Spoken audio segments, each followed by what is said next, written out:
کم لوگوں کو ایک بات معلوم ہے اور وہ یہ ہے کہ حاکم شام معاویہ نے اپنے بیٹے یزید کا رشتہ جناب زینب کی بیٹی کے لیے بھجوایا تھا. اچھا اب یہ طے شدہ بات ہے کہ عبداللہ ابن جعفر طیار، ذرا واقعہ توجہ سے سنیں اس لیے کہ یوٹیوب، فیس بک، سبسکرائبر، ویوز، لائک، اس ماحول کے اندر یہ چیز ہمیشہ ذہن میں رکھیے گا. گرچہ جو پیغام اس میں ہے وہ ہر مومن کو پتا، لیکن آج کل یہ جو سوشل میڈیا کی ایک مصیبت ہماری قوم کو سب کو لگ گئی ہے، لیکن ہماری قوم اس میں زیادہ انوالو ہو گئی ہے مجلسوں کے حوالے سے، اس لیے کہہ رہا ہوں.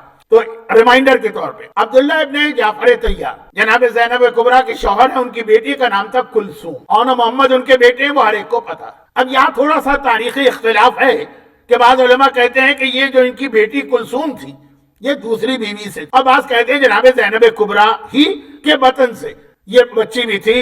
تو اسی روایت کو ذہن میں رکھ کے بات سنیے. معاویہ حاکم شام گورنر مدینہ مروان کو خط لکھتا، یہ کربلا کے واقعے سے پہلے کی بات اور شاید کئی سال پہلے، اور کہا کہ عبداللہ ابن جعفر طیار کی بیٹی کا رشتہ مجھے چاہیے اپنے بیٹے یزید کے لیے، اور خط میں کچھ تفصیل لکھی، تم جاؤ جا کے یہ رشتہ دو. اور اس نے اس خط کے اندر اس رشتے کے حوالے سے کچھ فائدے بتائے کہ بھئی لڑکی والے کیوں قبول کریں گے رشتہ، ان کو یہ فائدے بتانا. اس میں یہ تھا کہ یزید حکمران کا بیٹا، چنانچہ اعلیٰ ترین اور مہنگا ترین مہر میں اس کو دوں گا. آج بھی عرب دنیا میں لڑکی کا مہر بہت اہم چیز، یعنی کسی بھی لڑکی کی عزت کا دار و مدار اس بات پہ آج بھی کہ اس کو کتنا مہر مل رہا. اس کی وجہ سے عرب دنیا کا سب سے بڑا مسئلہ ہے جس کے اندر شیعہ اور غیر شیعہ ساری قومیں برابر. لڑکیوں کو کا مہر اگر کم ہو جائے تو کیا سمجھا جاتا ہے اس لڑکی میں کوئی عیب ہے، کوئی خرابی، کوئی نقص ہے، کوئی اس نے گناہ کیا، تبھی تو اس کا اتنا کم مہر.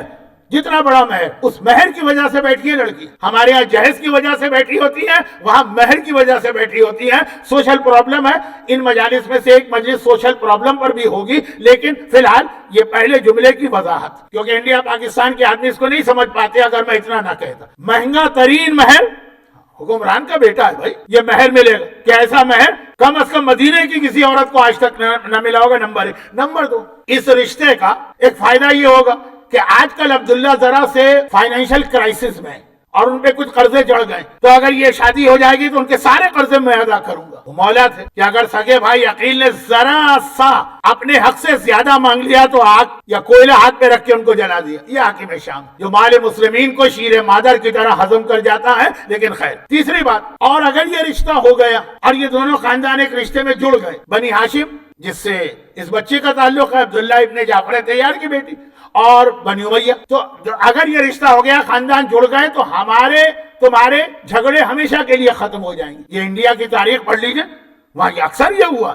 کہ بادشاہوں کی بیٹیاں دے دی گئی ہیں، بادشاہوں کی بیٹیاں لے لی گئی ہیں، حریم بادشاہوں کے جھگڑے ختم ہو جاتے ہیں. نمبر 4، اور دنیا تمہارے خاندان پہ رش کرے گی. دنیا وہ رش کرے گی کہ یزید تمہارا داماد بنا ہے، ولی عہد. تمہیں پتا ہے میجورٹی اس وقت مسلمانوں کی یزید کو پسند کرتی ہے یا یزید کی تعریف کرتی ہے.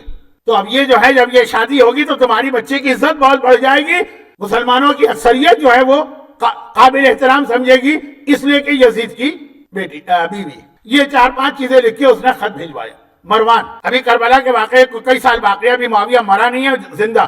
اور ایک مرتبہ مروان کو یہ خط ملا. مروان عبداللہ ابن جعفر طیار کے گھر پہنچ. گورنر مدینہ ہے، لیکن چونکہ اس وقت مسئلہ رشتے کا ہے، خود گھر پہنچا اور کہا کہ میں حاکم کی طرف سے پیغام لایا ہوں ولی عہد کے لیے، یعنی جو بعد میں حکمران بننے والا، اسلامی دنیا اس کے ہاتھ میں آنے والی، اس کا رشتہ لے کے آیا ہوں. اس سے بہتر رشتہ کیا ہوگا؟ 8 محرم کی مجلس میں اکثر ایک روایت میں پڑھتا ہوں کہ جب مولا علی کا رشتہ ام البنین کے قبیلے میں گیا تو اس قبیلے کے لیے عید ہو گئی تھی. عید کا لفظ بھی چھوٹا. تو اب کہا کہ میں رشتہ لایا ہوں، تمہارے لیے بہت برکت والا رشتہ، بہت خوش قسمت ہو کہ اتنا بہترین رشتہ ملا. عبداللہ ابن جعفر طیار نے ایک جواب دیا جو ویسے بھی شرعاً بھی ایک مسئلہ ہے. النبی اولیٰ بالمؤمنین من انفسہم من کنت مولا فہذا علی مولا، اور خاندان اہل بیت کا طریقہ بھی. کہا کہ ہمارے تمام معاملات ہمارا مولا حسین طے کرتا ہے، حتیٰ یہ کہ ہمارے خاندان کی ساری شادیوں کا فیصلہ بھی آقا حسین کرتا. چنانچہ یہ معاملہ میرے اختیار میں ہے ہی نہیں، جو کہنا سننا ہے جا کے آقا حسین سے بات کر. ذہن میں رکھیے گا کہ عبداللہ ابن جعفر طیار عمر میں آقا حسین سے بہت بڑے، لیکن وہ ایک طریقہ مومن کا بھی ہونا چاہیے اور خاندان اہل بیت کا بھی تھا. تو اب مروان آقا حسین کے پاس گئے اور کہا کہ اگرچہ حاکم مدینہ نے تو مجھ سے کہا تھا کہ میں عبداللہ سے بات کروں، لیکن انہوں نے آپ کی طرف بھیج دیا،